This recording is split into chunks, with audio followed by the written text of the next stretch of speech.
Hello there, and welcome to my introduction to picking. First off, I know there's a lot of different choices for picks, different shapes, sizes, materials, all that sort of thing. So I'm going to point you in what I feel is the right direction for a nice all-around starting pick. Now, I'd recommend starting with something in a teardrop shape, like this one right here. Something that doesn't have too broad of an angle on the point, but not too steep a one either. And something that's at least a millimeter thick. Alright, now this is the particular pick I've been sticking to for the last 8 or so years because it's been really nice. It's got a good feel to it, good sound. It is a Jim Dunlop Big Stubby. This one is a 2 millimeter thickness, and they last forever. You don't really have to worry too much about friction. The material is very smooth. It's easy to glide across the strings. Really nice pick overall. If you're looking for a nice starting point, Jim Dunlop Big Stubby or one of their other stubby lineups would be a good recommendation for you. Now, the reason I prefer something that's a bit on the thicker side as opposed to something that's thin and has some more flex to it is because you can easily still hit a soft note with a hard pick, but when you're trying to hit something snappy and intense and, give that note a bit of volume, it's hard to do that with a soft pick. Alright, now let's talk a little bit about grip and tension here. So you're going to want to grip the pick, of course, tight enough so that it's not going to just fall straight out of your hand, but not so tight that you're white-knuckled. You don't want to be cramping all the muscles in here. You don't want to put extra stress on any of the joints when you're picking, and more than that, you want to have energy to be able to play what you want to play. If you're gripping like this the whole time, you're going to run out of energy really quick. Alright, now let's talk a little bit about position and angle. Now, angle, you're obviously not going to want to have your pick upside down, holding it with the curved end or anything like that. You're going to want to have the pointed end out. You're going to want to have just enough of the pick sticking out of your thumb to get into the strings, but not so much that it's going to get trapped or stuck in there when you're playing. So push that back in. See that right there? That's plenty. That is plenty enough pick. Now I would also suggest holding the pick like this type of grip as well, because you've got all the other fingers supporting your thumb here, not just your first finger. Now let's talk about the angle a little bit. So what I mean by angle is when you're playing, let me get it so you can see it here. Angle your pick about 45 degrees towards the ground. So take your flat pick, tilt your wrist that way, like this. See? Just like that. About 45 degrees to the ground. And that will not only decrease the surface area that your pick needs to cover before escaping the string, but it will also change the tone. If you play with the pick flat, it's gonna, I know this, it sounds coincidental, it sounds crazy, but it'll also give you a flat tone. If you play with it tilted slightly or angled slightly, you get more definition to your notes, more snap to them, more attack.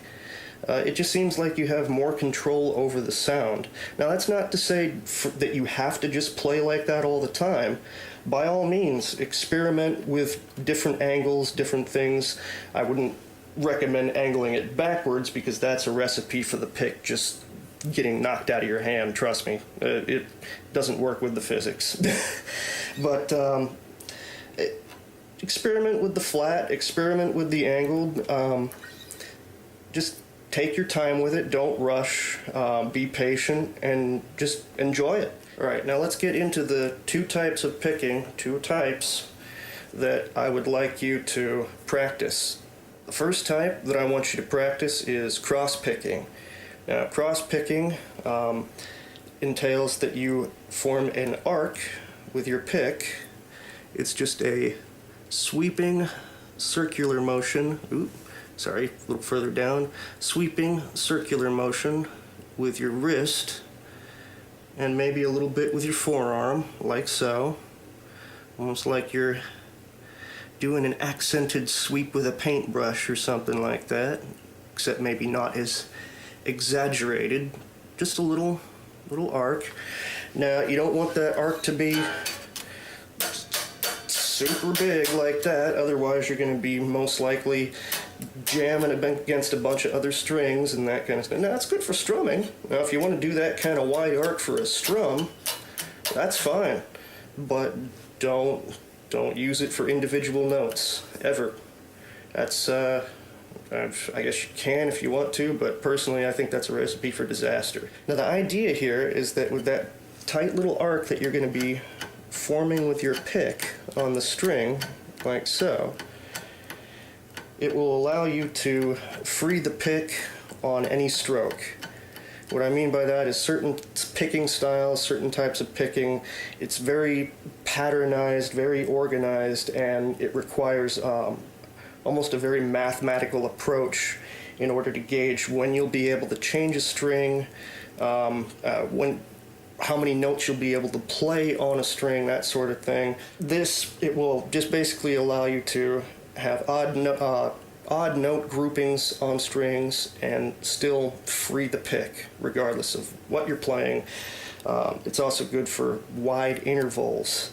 Like if you're playing down here some sort of lead passage, or even some sort of just one note rhythmical passage in the background, and you need to jump up a few strings really quick. Cross picking is really good for that, because your pick, every note, it will be free from the string, and you are free to do what you want with it. Oh yes, marvelous, marvelous. Now here's a couple exercises you can practice for your cross picking.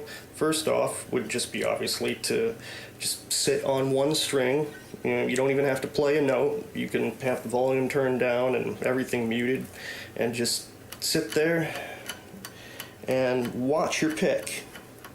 Now, I know it's weird. You're probably not used to looking at your picking hand, but watch your pick and see what it's doing. See what your hand's doing. See what your wrist is doing. See what your thumbs and fingers are doing. That reminds me, another good point for cross picking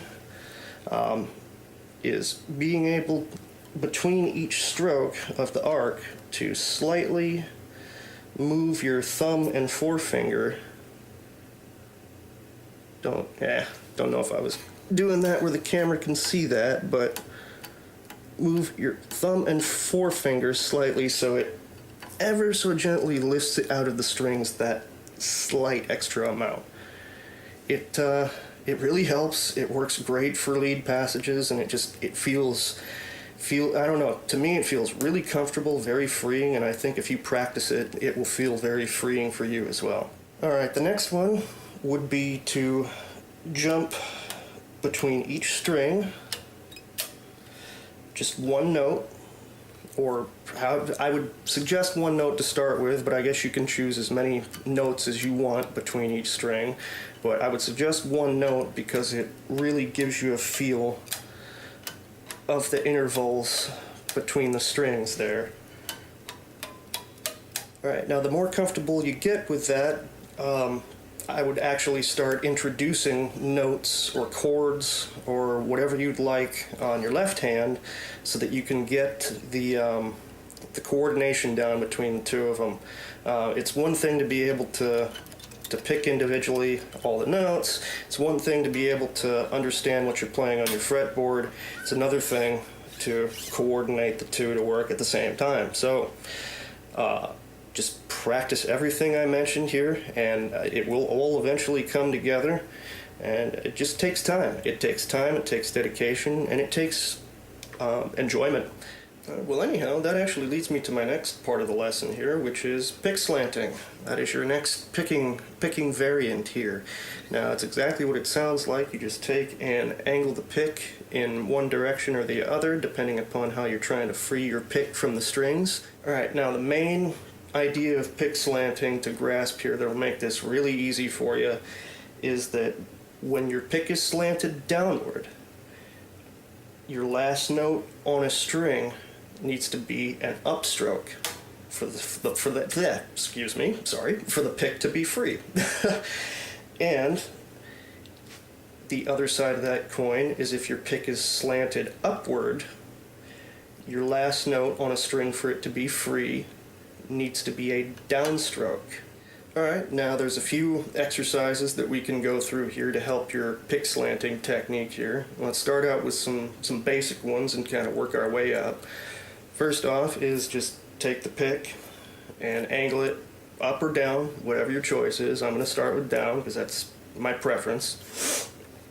And just don't, again, like the cross picking, you don't even have to worry about a note if you don't want to. Turn the volume down, mute the guitar, mute the strings, and just focus on how the pick feels, how it's going in and out of the string.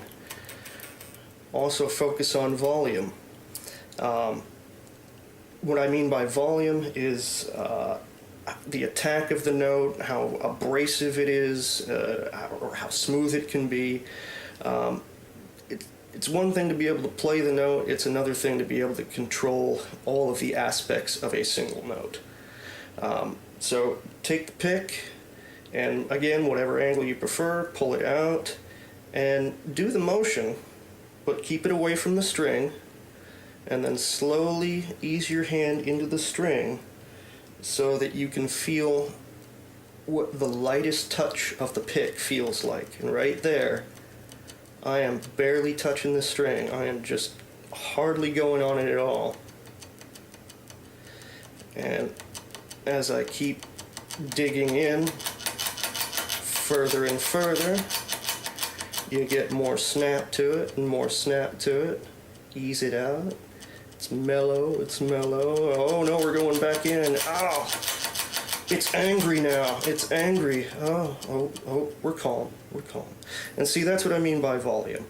Actually, here, let me put on a tone here so you can actually hear what I'm talking about a little bit better with a note. All right, I'm back. Here we go. We got some sound going. Let's actually listen to what I mean. All right. Well, like I said, just ease your pick into it until you just get the string like so.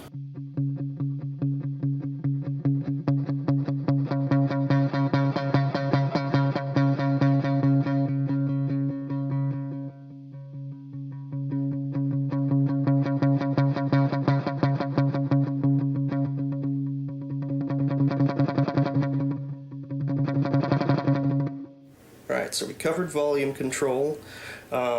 Practice that same thing across all the strings. Practice doing it while you're changing strings. Pay close attention to how your pick needs to be angled during your pick strokes. Again, I know you're used to paying more attention over here most likely, but this is where you're going to want to focus because this is what you're learning right now. You're learning a picking technique. Now once you're a bit more comfortable with that, you can start practicing something a little more involved. Maybe start practicing scales along with that picking technique. And if you're familiar with the guitar and your chords and scales and arpeggios and that kind of stuff already, and it's mainly the picking that you're focusing on, feel free, toss some of that stuff in there too. Grab a chord, grab an arpeggio, and experiment with how you need to sweep across the strings in order to see how your pick needs to slant in order to flow through that arpeggio properly. Let's just take a D minor 7 arpeggio in the root position here, and I'll show you what I mean by that, how it sweeps through the strings there.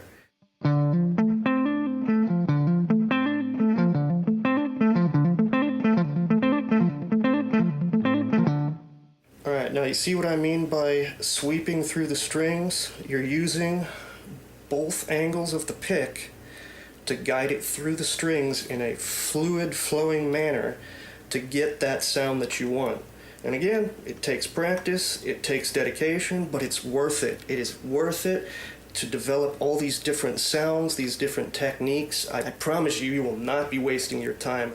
All right, well, that about wraps up my picking introduction here. And I know there's a lot to grasp in an introductory picking course there, but there's a lot to grasp about picking in and of itself. So I understand if it's a lot to take in all at once. Trust me, it was for me first time too. If you need to go back and watch the video over and over and over, go for it. Go for it. Do it. Do whatever you need to do to imprint that information and just make it feel second nature to you. Do whatever it takes to understand. But in the long run, I guarantee you'll enjoy it, you'll love the techniques, and it just feels really rewarding. At the end of the day, it's awesome to be able to pick up that guitar and just play freely and enjoy whatever sound you want that comes out of that guitar. Now, a couple reminders for wrap up here. Stick to the exercises, stick to practicing. It may be frustrating at first. Some things may feel awkward, especially the two-way pick slanting thing, or the wide intervals of the cross picking. That might throw you off a little bit at first, but just stick to it. Pay attention. Like I said, just try to pay attention to what you're doing as much as you can. Here's a suggestion: if you're losing track, or if you're kind of an intermediate guitar player and you're not used to taking your eyes away from this portion of the fretboard, and it's really kind of messing you up when you're trying to practice both the picking and the scales or whatever it happens to be, record yourself. Record yourself, pick up a camera, angle it in a way that you can see your pick, or go out and get a cracking the code magnet. I honestly forget how much those cost. It's been a while since I've priced one out, but I've even been meaning to buy one myself because it is such a useful tool. It mounts right here, close to the end of the neck of your guitar here, and it points a camera phone or a GoPro or whatever you put in that magnet towards your strings and your pickup and your bridge area here, so you can see clearly what's going on with your picking hand. It is an awesome tool, and I definitely couldn't recommend it enough. Now, one of the things I want to stress highly here is don't rush things, and that goes for all aspects of guitar, all aspects of life, but I guess for this lesson, that applies to the picking. Don't rush things. Just keep it basic, keep it at a tempo that you can feel comfortable with. Now, that's not to say don't push it once in a while. You don't know your limits unless you actually push it once in a while. But if you push it and you hear something that needs correcting, or something feels awkward, and you just keep pushing it and you keep going and you ignore that problem is going to stay a problem. You might be able to work around that problem, maybe not, make it not so that, maybe make it so it's not quite as noticeable. But in the long run, you're still going to be missing that note, or you're still going to be clunking against that other string, or whatever the mistake is, it's still going to be happening. So take it at a moderate pace, take it at a level that you're comfortable with, and the longer you do it, the more patient you are with it, the better you will get at it. And on the topic of pacing yourself, and taking it at a pace that you're comfortable with, that also means working on your timing. Now, like I said, you don't have to start on that right away when you're just grasping the mechanics. It's probably not good for you to focus on timing so much because you're trying to wrap your brain around a new concept. So work on the mechanics, and once you got the mechanics down, work on your timing as well. Practice quarter notes, eighth notes, half notes, whole notes, whatever notes you want to practice, as long as it's within the beat that you've got set up. Set it up at a comfortable tempo. Actually, I take that back. Set it at an uncomfortably slow tempo at first. Set it at like 40 or 60 beats per minute and just sit there. And I know it's going to suck at first, but go through it. Make sure your strokes are right, make sure your timing's right, And then once you know that you're in that groove with those techniques that you're using, speed it up a little bit. Keep pumping the metronome up, and when you hit that spot that you and it just keeps clunking up on you and messing up, that's when you gotta call it quits and go, okay, that is my limit for now. I'm gonna use that as my my goal or my bar for ability, and go, okay, I'm not going to go past that 120 beats per minute until I know that I can play it comfortably or I can play it fluidly. Now, practicing that is something that will vastly, vastly increase your sense of the groove. Whatever music you're playing, you'll be able to sense the timing and the flow of the notes a bit better when you're playing a lead passage or improvising over it. I know a metronome can be boring, but it is essential. It really is. You should sit down with one once in a while. Alright, now I'm pretty sure I mentioned this already, but I'm going to say it again. Don't be afraid to experiment. Once you are comfortable with a lot of things, just mess around with it, tweak around with it, see what you come up with, see what kind of passages you can play with these techniques, see if you can come up with something that nobody else has thought of before. Hey, that would be cool. That would be cool. Alright, now last but not least, and this is definitely not least, pay very close attention now, this is really important. Have fun. Have fun with all of this. Have fun with the guitar, have fun with the music, have fun with the techniques, have fun with everything that I've taught you, everything that everyone else teaches you. Just have fun with it. That is the best part of doing this, is how wonderful it is, how much fun it is, how much fun it can be to play with other people, how much fun it can be to teach people. Just enjoy it. Enjoy it, love the instrument, love the techniques, and I guess that's really all I have to say about that. Just have fun. Enjoy yourself. Alright, I really appreciate you watching this lesson. It's meant a lot to me. I hope you enjoyed it as much as I enjoyed teaching it. So if you have any questions, any comments, go ahead and let me know. Until then, I look forward to our next session. Alright, catch you guys later. Have a good one.